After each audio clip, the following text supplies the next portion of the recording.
What's going on, everybody? Welcome back to the channel. Thank you so much for watching and subscribing. We've got a great video for you guys today. We're going to talk about the end of Uber. Before we jump into this video, we wanted to give a quick shout out to today's sponsor, Play Octopus. For those of you that don't know, Play Octopus is an incredible platform that sends drivers a free tablet that they can attach to their headrest, and customers can play games on this tablet. As they play these games, they can get on leaderboards and win things like Amazon gift cards, but the best part is, if they're playing games, you're making more money. It's got a lot more than games too. It's packed full of features, but the main thing is, guys, they send you this tablet for free.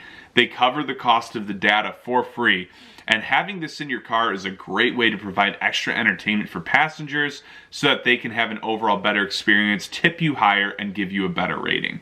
Check it out, guys. We left a link in the description below. Let's jump into the video. Alrighty.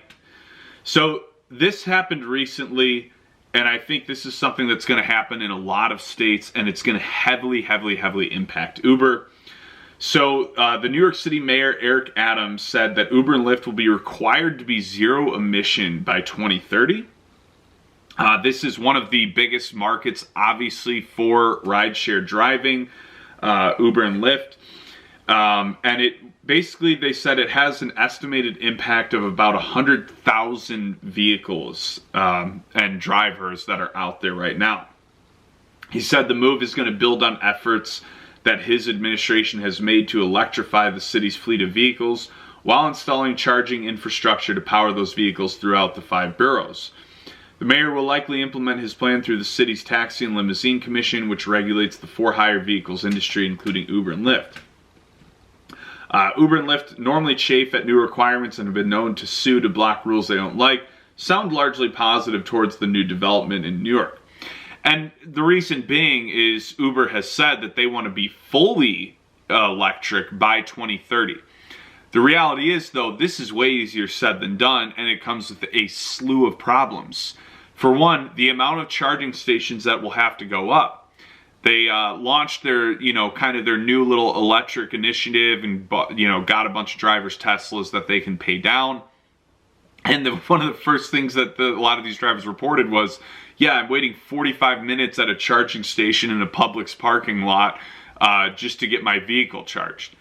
So then you wait that long, then you wait an additional, I think it's like 30 to 45 minutes, depending on if it's a supercharger or not, to get your vehicle charged. You've lost 2 hours of drive time now. That's not realistic.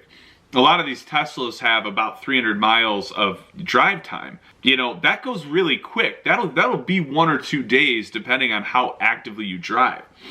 The other thing that goes into this equation is, I don't want to stir up controversy here, but the reality is this move isn't as environmentally friendly as you think. Electricity doesn't just grow on trees, okay?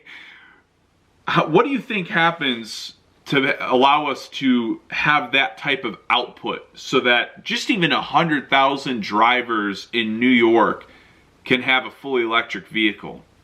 Again, we're not just harnessing lightning. We have to generate that. That comes from plants that put a lot of pollution into the air.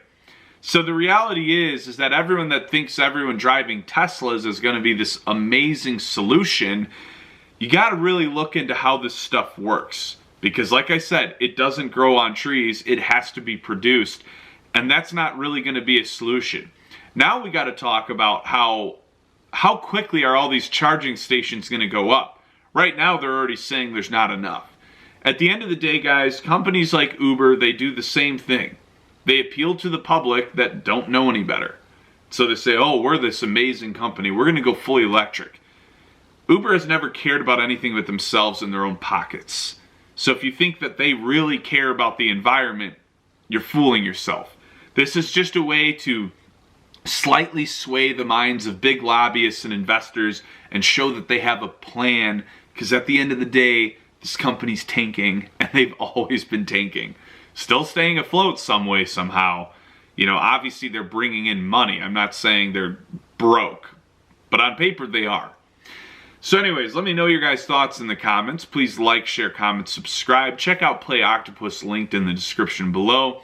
Stay safe out there more than anything, guys, and stay tuned for more updates.